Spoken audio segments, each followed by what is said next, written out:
So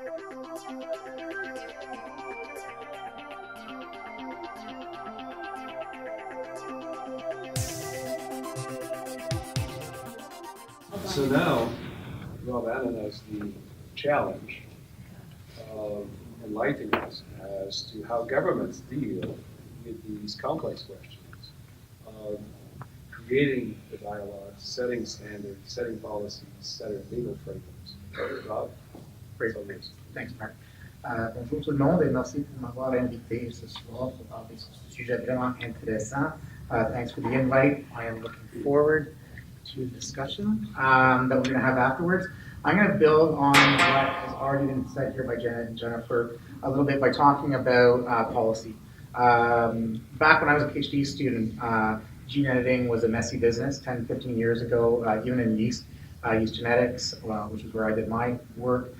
So I decided to leave academia and go into public policy, science policy, which is an even messier business, actually. So I'm going to talk a little bit about that. I also don't have any answers, although if anyone can gene edit my eyesight back, but I don't need my reading glasses, I would be all for that. So first, policymaking really is a messy and difficult business. It's difficult because government, representing stakeholders across the spectrum, needs to balance off competing interests, competing opportunities, risks, and benefits that we've heard here today.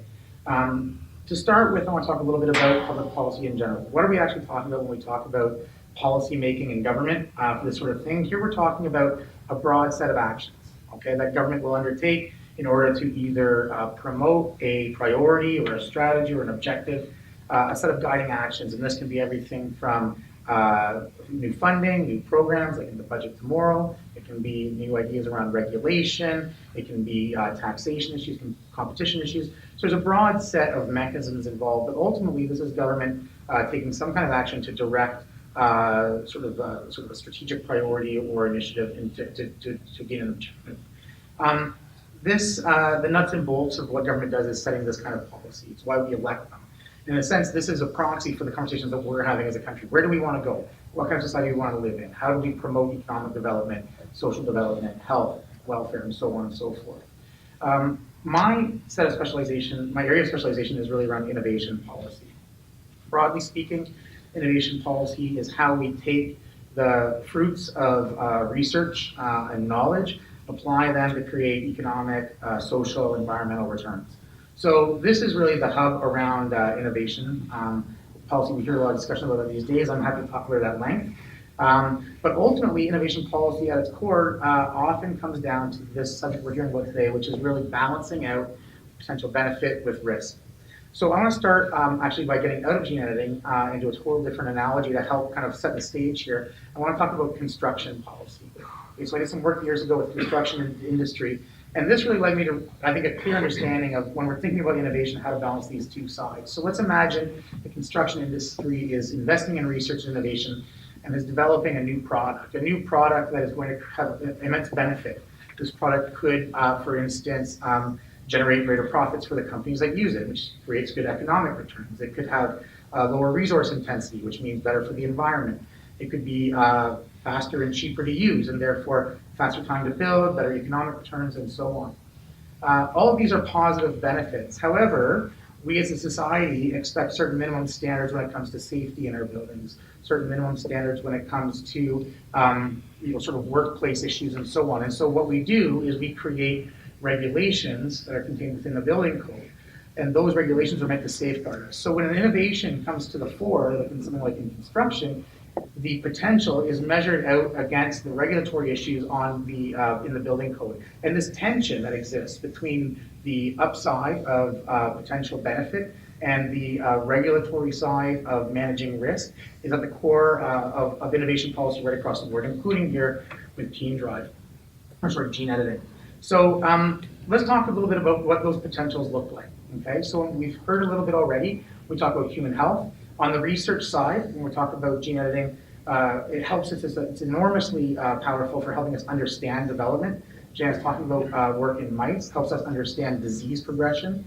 In the clinic, of course, we are seeing applications when it comes to disrupting deleterious mutations. We're eliminating viral infections like HIV. Even in the germline, much more contentious issues around germline mutations, sort of open the door to eliminating really awful diseases. So these are all potential benefits. In other areas, Jennifer mentioned some things around agriculture and so on. We can think about ways to increase yields, reduce the need for pesticides, insecticides, herbicides, and so on. We can see ways to increase nutrition for use in all sorts of different parts of the world where maybe nutritional issues are important.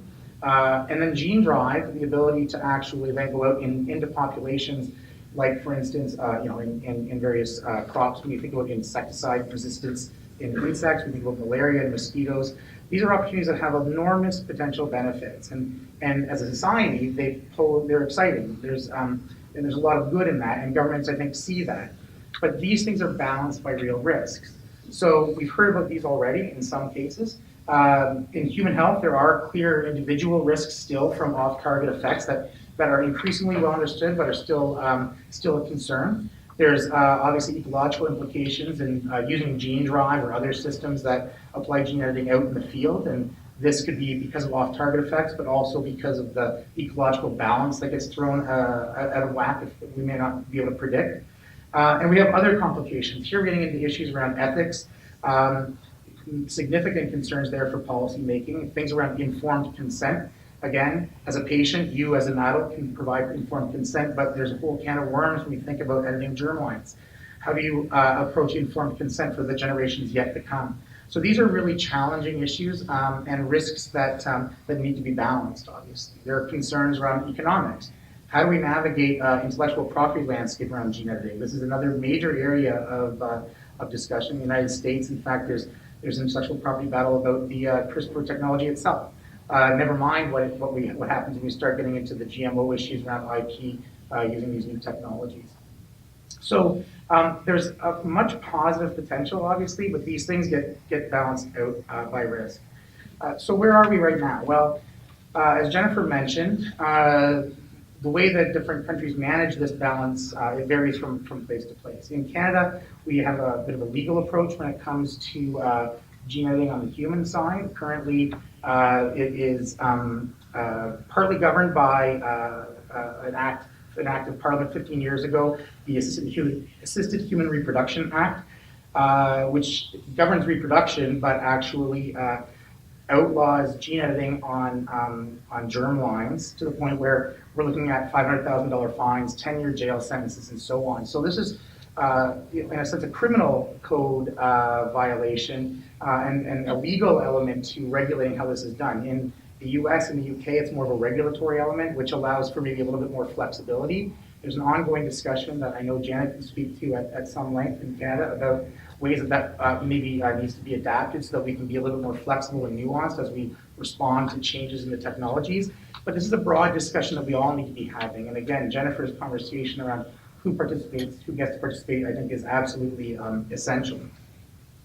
So I've lost my place. Two other brief points I'd like to make here.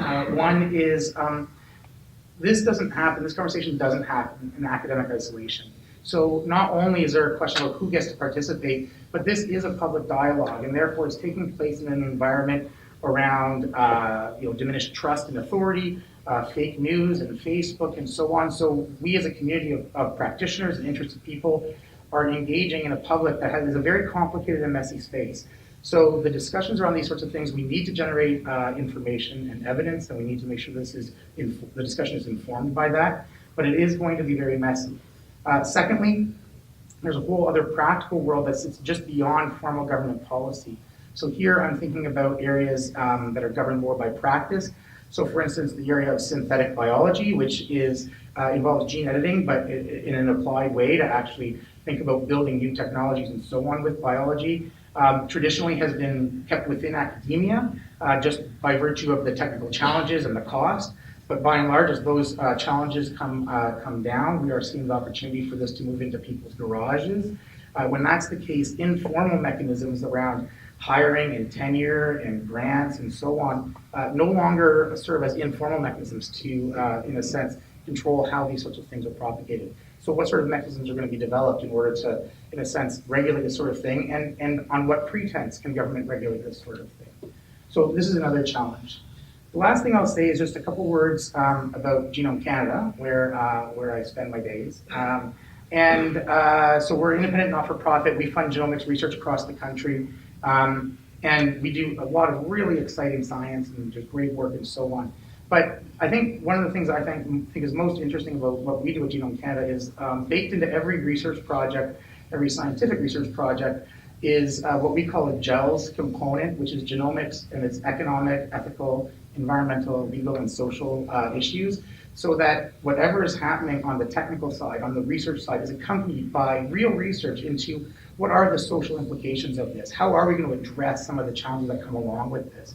And moving the technical side of things along with the social and sort of ethical side of things, I think is absolutely essential, so that we don't end up with things like technology and smartphones where the technology far outstrips our thinking about what the implications look like. By bringing these two things together and trying to address them hand in hand, hopefully we generate the sorts of discussions, the sorts of evidence, the sorts of research that informs positive policy making. So I'll conclude with that so we can get to a broader discussion, but I'm happy to take questions on any of those issues. Thank you.